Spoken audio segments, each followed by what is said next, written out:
પહેલા જે દેશભક્તિ એ આપણે પૂર્ણ કરી અને હવે બીજી સ્પર્ધા તરફ વળી રહ્યા છીએ, બરાબર, જેનું નામ છે ચિત્ર સ્પર્ધા. બરાબર, ચિત્ર સ્પર્ધાની અંદર અ વિભાગ અને બ વિભાગ પડે છે. બરાબર, તો અ વિભાગની અંદર કુલ સ્પર્ધકો 15 હતા. બરાબર, આ 15 સ્પર્ધકોએ સરસ કલા પ્રદર્શિત કરી. દરેકનું ચિત્ર જોયું. બરાબર, આપણા નિર્ણાયકશ્રીઓને પણ નિર્ણય લેવામાં બહુ પરસેવા પાડવા પડ્યા કે કોને નંબર આપવો. આ ના થાય, કારણ કે દરેક બાળકનું એટલું સરસ મજાનું ચિત્ર હતું અને એની અંદર એવી સરસ મજાની લોકોએ રંગપૂર્ણી કરી છે કે બાળકને નંબર કોને આપવો એમ નિર્ણાયકો એમને એમ થાય કે ભાઈ કઈ રીતે નંબર આપવો એમ બાળકને.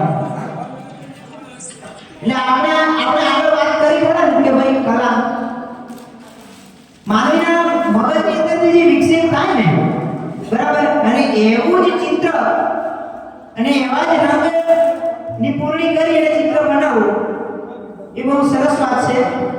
તો હવે વધારે સમય ન લેતા અહીંયા ચિત્રના બે નિર્ણાયકો છે.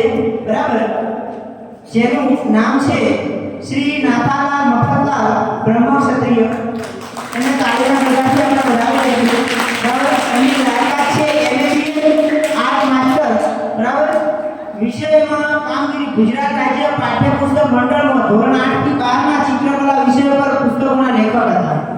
જ્યારે અમારી પહેલી મુલાકાત થઈ એટલે હું જૂના ડીસા રહેતો એટલે સાહેબ મને એમ કીધું કે મેં જૂના ડીસાની અંદર હાઈસ્કૂલ જે ડિઝાઇન મેગા હાઈસ્કૂલ છે એની અંદર ત્યાં શિક્ષક તરીકે ફરજ બજાવી છે.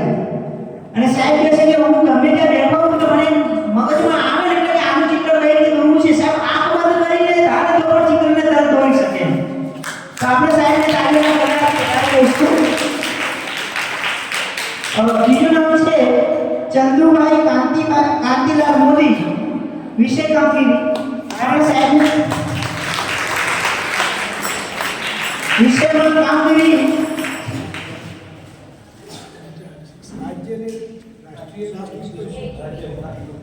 રાજ્ય અને રાષ્ટ્રીય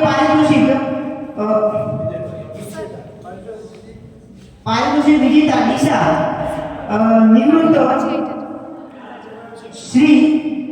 શિક્ષક શ્રી ચમનલાલ જી દોશી પ્રાથમિક શાળા. એમને પણ તાળીના ગગડાથી આપણે વધાવી દઈશું.